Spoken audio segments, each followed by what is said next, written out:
ibang mga vlogger naman na kesyo pinabubulaanan yung ating sinabi, fake news daw tayo. O paano ito? Ito ay isang napakatindi at napakalupit na kumpirmasyon na tayo po talaga ay hindi nagpe-fake news. Galit po tayo sa chismis at maasahan ninyo na lahat ng impormasyon na nandito sa mga banateros, sa Banat Bay, kay Coach Oli at kay Boss Dada ay pawang mga katotohanan lamang. Ito ho pakinggan nyo, pakinggan. Tingnan ninyo ho itong sinabi ng mga taga-Iglesia ni Cristo sa channel mismo nila, sa kanila hong sariling network. Ito po ang Net25. Pasok. Ito na po, alang-alang po at doon sa mga namomonitor nga natin na kasi sabi ko nga sa iyo, nagbabrowse ako ng mga content creators, mga nagbablog, at isa po sa mga paksa na kanilang tinatalakay at nagkakaroon po ng pagtatalo-talo ngayon, ano po ba talaga ang stand ng Iglesia ni Cristo sa People's Initiative ngayon? Ang tinutukoy pong People's Initiative ay itong pinirmahan at ikinakalat ng mga grupo na yung may pirma ni Anthony Abad. Yan, opo. Na yun tungkol sa voting jointly ang gagawin. Kasi sabi nung isa na vlogger, hindi, sang-ayon ng mga kaanib sa Iglesia ni Cristo. Nako, sigurado ako mga isimada vlogger yun. Lalo na yung sumasayaw na nakapantik bra. Ayan. Di ba? Diyan sa sinusulong na People's Initiative, sumagot naman yung isa. Sabi ng isang vlogger, hindi, ang alam ko, may nakausap akong mga miyembro na ayaw lang magpabanggit ng pangalan na sila ay tutol kung sa mga bagay na yan, yung mga hakbang hanggang sa humaba ang trend, kung saan-saan na napunta ang usapan. Ito po, Nason, kasi sa hindi miyembro ng Iglesia ni Cristo, maaaring ang hindi ninyo alam ang stand. At hindi naman namin kailangan sabihin ang stand dahil it doesn't matter sa inyo Wala namang bagay yun. Pero dahil sa parang nagkakaroon na ng parang nagtatalo-talo at nagtatanong na yung marami, sa aming mga miyembro, alam na ho namin yung stand doon pa. Dahil ito po ay itinagubelin. Ayun, alam na mga talagang membro. Hindi ho nagmembro-membrohan lang. Yung mga nagsasabi lang na ganito, kasi may mga kilala tayong ganyan yung kiniklaim lang sila na INC sila, ganyan-ganyan, pero sa totoo lang, hindi naman umaatin. Diba? Yung, alam mo yun? Para lang ba masabi na kakaiba sila, ganun, para masabi na nakaanib sila, sabi lang sila ng sabi, pero kakaiba ang pinupuntahan nila. Mas madalas ba sa nightclub o kaya sa bar kaysa sa simbahan, di ba? O sa sambahan, ika nga. Ibinili na po sa amin yan At ang bilin po sa amin tutol tayo. Tutol po kami, Yan, Nelson, tayo. Ay tutol po kami sa sinasagawa ngayon na People's Initiative. Nako po, ang linaw, pahulong sa pinakamalinaw. Di ba? Palakpakan naman dyan. Ayan ay sariwang-sariwang balita. February 20, alas 4. Hindi pa nga tapos yung live nila. Gumawa na ako ng video di ba? Ano sinasabi? Tutol. Yes, diba? tutol talaga. Tutol sila.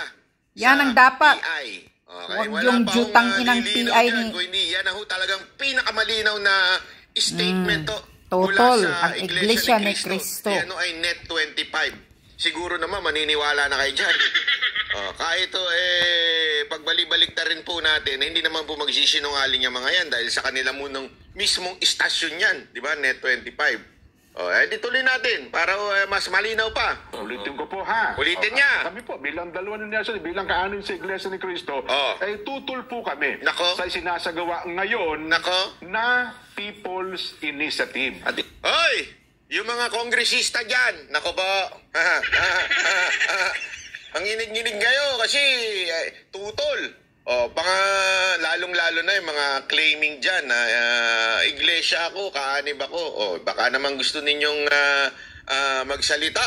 Baka naman gusto ninyong magsalita na at sabihin tutol din kayo. Hindi ko naman sinabing labanan yung inyong speaker. Alam ko naman, napakahirap niyan. Siya may hawak ng budget nyo. Pero sabihin nyo lang, tutol ako. Tandaan ninyo, ano ang uunahin ho ninyo? Sino ho ang masusundin ninyo? Ang inyong paniniwala o ang inyong conviction o ang inyong pitaka? Ang bulsa ang susundin ng mga congressman talaga. So, tinatawagan natin ng mga kongresista dyan, ha? Mga walang hiya. O ang inyong paniniwala? Naku po. Ang patay tayo bulsa dyan. at pitaka. Alam nyo na kung sino kayo mga tinutukoy natin dito. At yung mga humihingi ng tulong, yung lumuluhod, papasok ng sambahan para ho sila'y basbasan at i-endorse ng INC ng mga kongresista dyan. Oy, baka gusto ninyo makinig at sumunod.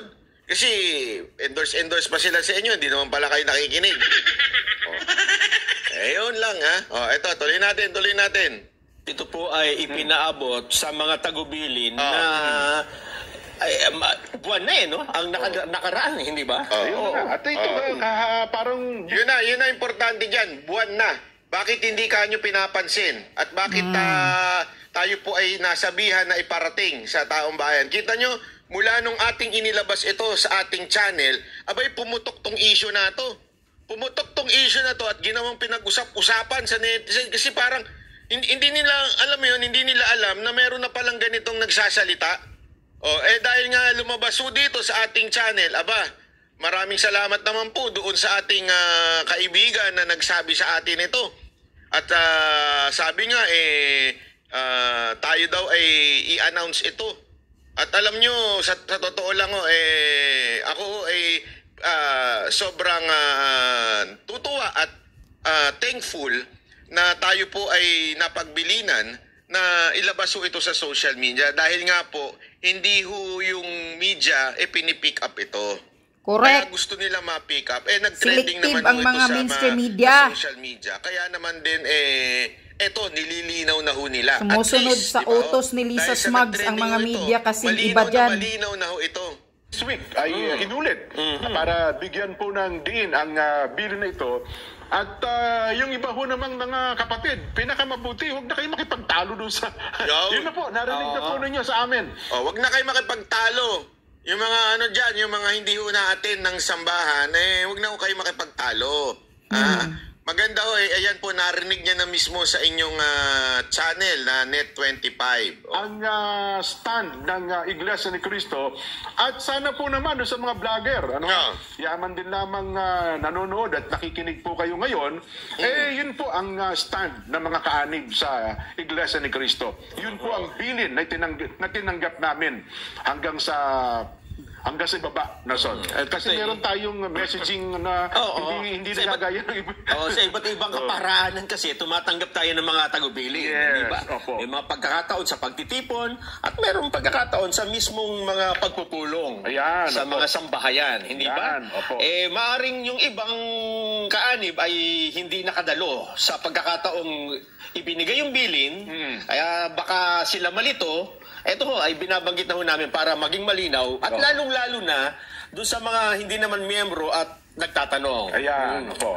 So yun po, inuulit ko po. Ano po ba ang stand namin bilang mga kaanib sa Iglesia ni Cristo? At sa bilin na tinanggap namin ay tutol po kami sa sinasagawa ngayon na People's Initiative. Okay na po? Sana ay malinaw yan sa lahat ng ating mga kababayan. No? Yes. So ayan po ang tagubilin ha. Malinaw na po. So paano po yan?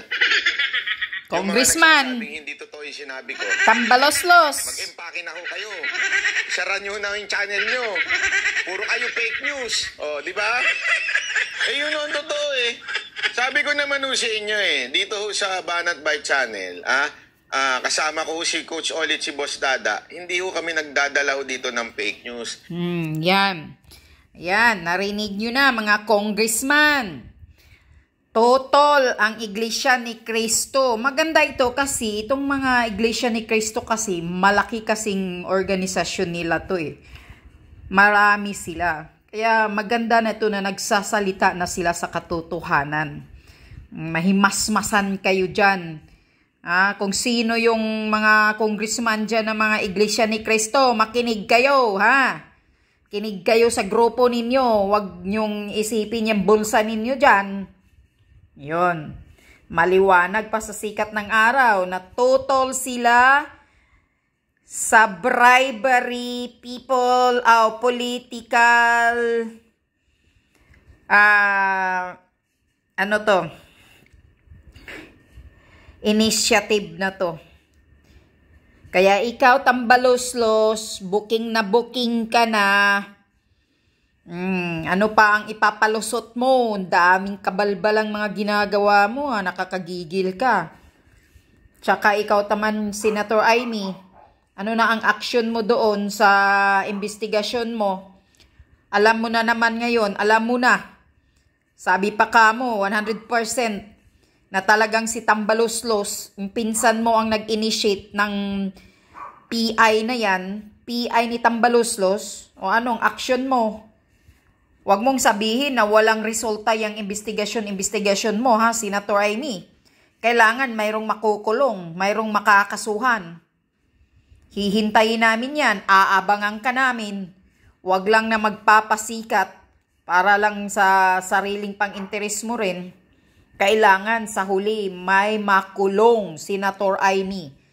Dahil halata na, sabi pa nga ni Harry Roque, naniniwala siya na talagang si Tambaloslos Buaya ganid sa posisyon, Romualdez ang may pakana sa initiative na jutang ina na to. Yun.